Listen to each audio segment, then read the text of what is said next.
उत्तर पूर्व दिल्लीर मुस्ताफाबाद में शनिवार भोर समय एक बड़ घटना घटी जाइछि। एक निर्माणाधीन कोठा भुशुड़ी 11 जनक मृत्यु होइतिबा बेले आहुरी अनेक लोक भग्न कोठा तले फसी रहिछन्ति।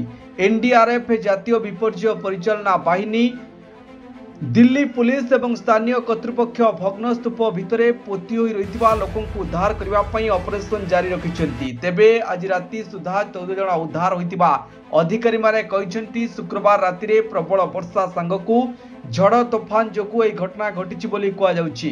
तेबे अतिरिक्त डीसीपी रमण लाम्ब्रा कहिछन्ति 12 घंटार उद्धार ऑपरेशन मध्यरे 14 जनकु उद्धार करा दैथिला एवं 11 जनक मृतदेह मिलिछि।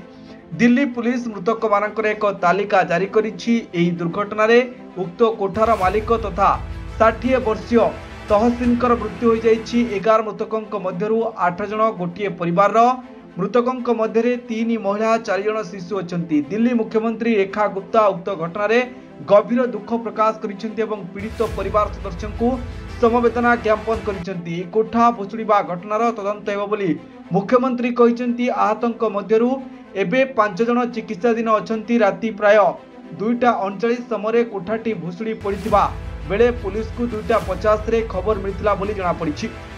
ब्यूरो रिपोर्ट, डिजिटल खबर टाइम।